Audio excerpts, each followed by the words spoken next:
Hello everyone, and thanks for joining us for this Art Health webinar. My name is Josh Jackman, and I'm joined by my colleague Joe Kupusarevic as we present our one-of-a-kind dataset which documents the impact of the switch from the office to home working. Not only have we captured these insights of events that have unfolded over the past 8 months, we've also remained on point longitudinally, and we're excited to present here 6 months worth of data. To set the scene for this webinar, we're going to keep this short and sweet to cover the main points of the report. However, the full report with all of the detail will be available to download from the website, and I'll give all the details as to that at the end of the presentation. So to provide you with some background to the data that we're about to present, it's important to understand the questions of why, how, and who. As we're all aware, in the early months of the year, our worlds were turned upside down as we entered a global pandemic. The working environment was unrecognisable as many employees were forced to work from home. Our technology and expertise allowed us to provide a never-before-seen view of the impact of sustained home working on employee well-being and performance, a topic that is at the heart of who we are and what we are passionate about. The question of how, at Art, we use scientific tools and devices to continuously track employees across any given workspace, measuring the key metrics that impact employee well-being and performance. And these are namely derived via 3 key sources. Firstly is wearable devices worn by the employees that deliver physical well-being and sleep data. Second is our proprietary smartphone app, Omics, which collects data on employee cognitive performance. And lastly is pulse surveys, which tap into mental well-being and key features of the employee experience. Together, we bring all of this into a holistic dataset, enabling us to understand important relationships and drivers of both well-being and performance. And lastly, who? The data that we present here today is from 12 different organisations across 9 different sectors. We leverage the existing ART data set from previous office workplace projects and combined with over 6 months worth of homeworking data provide us with over 10,000 days of individual physical wellbeing data, over 4,000 cognitive performance tasks that have been completed, and over 13,000 survey data points. So this really is one of a kind. And on that note, and without further ado, I'll pass over to Joe. Thanks, Josh. So over the course of the next few slides, I'm going to take you through some of the findings from our 6-month study. Firstly, we're going to explore the general data trends, which I've split into 4 different pillars. We have cognitive performance, mental well-being, physical well-being, and employee experience. So starting with cognitive performance, this refers to the mental abilities or processes of an individual that are part of nearly every human action we consciously undertake. Understanding what is helping or inhibiting our cognitive performance is key to achieving work-related goals. Using our specifically designed app called Omics, which Josh mentioned earlier, we're able to see that when working from home compared to the office, 87% of participants perform better at tasks observing working memory, decision-making, and distractibility. So throughout the 6-month period, on average, mental well-being metrics tracked in a positive direction across all the organisations and businesses that we measured. Self-reported positive mood scores such as happiness, energy, and relaxation increased in a home working environment compared to when working in the office. Coupled with this, self-reported negative emotions, in this instance stress, worry, and anxiety, all decreased when working from home compared to those recorded in the office. So looking at physical well-being, perhaps not unexpectedly due to the onset of lockdown and restriction of movement, there are concerning trends of a reduction in average steps and activity duration, alongside an increase in sedentary time. Interestingly though, we do see a small increase in exercise duration. So whilst individuals have managed to maintain levels of structured exercise when working from home, so keeping up with their running programs or home workout sessions, for example, all other types of physical activity have declined, leading to a significant increase in sedentary behaviour. This level of reduced activity could lead to some serious wellbeing consequences over time, as research has shown that regular structured exercise does not negate the negative effect of inactivity across a working day, and work from home seems to be driving this trend in the wrong direction. So from an employee experience point of view, using the surveys, we found that on average, the majority of respondents find working from home more desirable than an office environment. So if we stop the presentation here and conclude that other than physical well-being, which we know has been impacted by the change in work environment, we could broadly say that home working is a success. We see average beneficial increases in cognition performance, mood, and a greater desirability to work from home. However, We need to remember that a workforce is built from individuals, and an average does not necessarily represent each of these individuals specifically. We need to take into account that not everyone in an organisation, business, or team will respond to a situation the same way. So if we dig deeper, what do we see? Now, starting with sedentary duration, which is defined as any seated awake time with low energy expenditure. It's currently estimated that around 80% of jobs are already sedentary, with many adults in the UK spending around 9 hours a day sitting. From our study, we found that 70% of individuals increase their sedentary time when working from home. From our dataset, there are a number of individuals who could be spending more than 5 hours a day sedentary when working at home compared to the office, highlighting the impact home working may have on particular job roles, which previously would have meant that these individuals were a lot more active in their previous work environment. Essentially, we are seeing as much an additional 5 whole days per month of time spent sedentary for certain individuals, which is on top of an already high level when based in an office environment. This accumulation in sedentary hours is a real cause of concern. The consequence of accumulating large amounts of sedentary time is very troubling, as there is an association with an increased risk of numerous diseases and potential impacts on their mental well-being. So if we move on to sleep duration, now sleep is an important part of our daily routine. The quality and quantity of this sleep can directly affect your physical and mental health, as well as how you feel and perform during the day. Our data has shown that 65% of individuals actually increase their sleep duration when working from home. Some individuals were able to increase their sleep duration by as much as an hour. Additionally, we also observed an increase in the percentage of people now meeting the daily 7-hour sleep recommendation, from 46% in the office to 50% when working at home. However, there is still a concern with a number of individuals not achieving a recommended sleep goal. Focusing on the 35% of individuals whose sleep duration actually decreased when working from home, this could be linked to a number of factors, including a loss of routine or a feeling that they're always working, as there is no separation between the office and home environment. For these individuals, continued periods of working from home could lead to a decrease in work performance, as they struggle to function to the best of their abilities and find it hard to focus and concentrate. Additionally, they're more likely to form unhealthy eating habits due to tiredness, to be less inclined to exercise due to lack of energy, and could face an increased risk of mental health issues.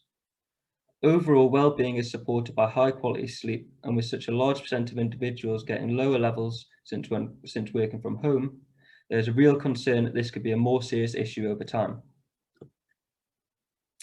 So in the previous slide, I've tried to show you the importance of exploring the data in more detail rather than at an aggregated level. As with individual data, change over time is another example of this.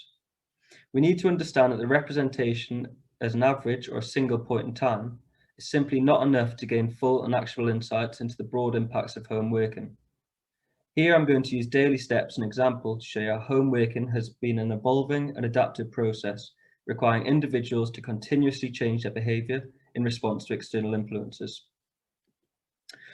So firstly, if I cast our minds back beyond 8 months ago now, when office working was very much the norm, we see that average daily steps was around 10,400 for this period that we were measuring. This is very encouraging, as the recommended daily step count is around 10,000. If we move on to the COVID lockdown period, which initiated the start of home working for many people, we see this stark decrease in the average daily step count to around 7,700. During this period of time, not only were people adapting to a new way of working at home, but there were also restrictions in place reducing their freedom of movement. This ultimately had a very negative effect on steps. Now, as time progressed and restrictions were eased, many individuals still had no commute or substantial walks from the desk to various workplace amenities. And in addition, there was a significant increase in the number of video calls, which now were regarded as the norm. And these also required no change of location. Despite this, we do see a slow rise in the average daily step count. At this point, it could be the case that individuals are noticing the increased sitting and lack of movement, and so conscious decisions are put in place to go for more walks and be more active. It is still a concern, though, that despite this change in the data, there is not enough. Steps have not returned to pre-COVID office levels, and also still not meeting the recommended daily requirement of 10,000. The main points I want you to take away from this slide is, firstly, individuals' responses to external factors fluctuate over time, and it's something that employers must be aware of in order to tailor their response accordingly. Secondly, the data shows that individuals are able to form new habits relatively quickly, and once formed, these are hard to break, as highlighted by the reduction in daily steps since the easing of restrictions that have still not returned to pre-COVID levels. So what now? With the current situation, I guess we are still met with more questions than answers, as circumstances regarding the current lockdown have changed. We now face a period of colder temperature, wetter weather, and darker evenings. The worry is that steps and general activity levels will decline further. Ultimately, the long-term impact of this current lockdown, an extended period of work from home on overall physical well-being, is again unknown. But based on our data, it's fair to assume that the trend will continue in a negative direction for the majority of individuals, leading to significant well-being issues for employees and employers alike. It is imperative that monitoring of employees needs to be individual and longitudinal.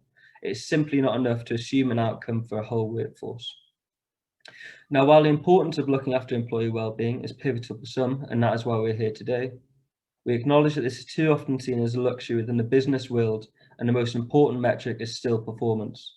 I'll pass you back to Josh to discuss this further. But on that point, what if we could provide objective evidence to highlight that some of the well-being metrics we have discussed are also key drivers of employee performance? Surely that would make even the biggest well-being skeptic take note. Well, firstly, we found that those who reported their home working environment as desirable also perform better cognitively. Now that's a real bonus for those who predominantly conduct individual focused work. We also found that what defined a home working environment as desirable included having a dedicated workstation, working in comfortable temperature levels, and also having comfortable noise levels.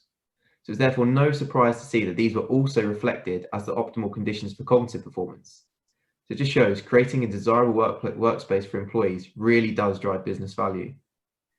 Secondly, we found that when comparing those who had performed best and worst on the cognitive performance tasks, the bottom performers had a greater decrease in physical activity with the switch to home working, and they also spent far more time sedentary at home. So again, that's objective evidence to show that getting up and getting moving really can boost your performance. And lastly, we found that mood influenced cognitive performance, such that individuals were performance was poorer when they felt anxious compared to when they felt happy.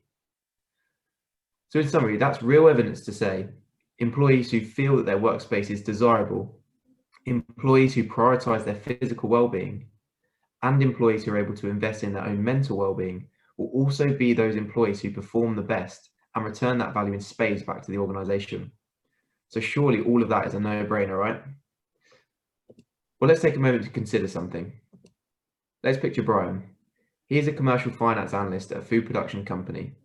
Brian's responsibility is to keep track of and ensure a healthy cash flow because that's crucial to the survival of the business. The key benefits in Brian keeping these accounts is to manage the business, and manager needs to plan, monitor and control the resources for which they're responsible, enabling them to make better informed decisions and plan for the future. It's important to measure business performance. A business that understands its financial performance can therefore take actions to improve its own performance. And control. Accounting will control the flow of money into and out of the business, meaning that any unusual activity is spotted, helping to mitigate risks and ensuring the business can meet its day-to-day requirements. So all of that makes sense, right? And Brian has the measurement tools like cash flow forecasts, so he is able to understand the metrics that matter and take action to realize those benefits. Well, now let me introduce you to Kathy. She is operations director of the same food production company that Brian works at. At a recent board meeting, Kathy was informed by their CEO that employee wellbeing is a key priority for the business and its employees given the recent global events. And it's Kathy's responsibility to ensure that the business is doing all it can to support this because it's crucial to its survival. Now let's put ourselves in Kathy's shoes. Kathy needs to track employee wellbeing to help plan, monitor and control resources, enabling her to make informed decisions and plan for the future. Kathy needs to measure employee wellbeing on a regular basis, allowing her to understand and take action to try and improve it. And Kathy needs to have control of that employee wellbeing, ensuring she can spot areas of risk and patterns of suboptimal activity to help the business meet its day-to-day requirements. Again, all of this makes sense, right? The question is, does Kathy have the measurement tools so she is able to understand the key metrics that matter and then take action to realize those benefits, as we said that Brian did? Well, now let's take ourselves back to reality. We're still in the midst of a global pandemic, and the way we work, the workspaces we use, and how we collaborate have changed. The evidence shows that while home working may be good, if not great for some, there are a large percentage of the workforce that may be on their way to a wellbeing crisis. Is that something we can afford not to take action about now? And that's the key, now. Now is the opportunity, and now is the time to build effective long-term strategies to help support employee wellbeing. Ask yourself, when we look back on this defining period of our generation, what did you do to positively impact the lasting legacy as a force for good? And on that note, on behalf of myself, Joe, and the team at Art Health Solutions, I'd like to say thank you for taking the time to listen. The full report that this webinar is based on is available on our website at arthealthsolutions.com, and you can also contact us via the website, email, or on socials if you have any questions, thoughts, comments, or would like further information about who we are and what we do. We'd love to hear from you. In the meantime, thanks again and have a great day.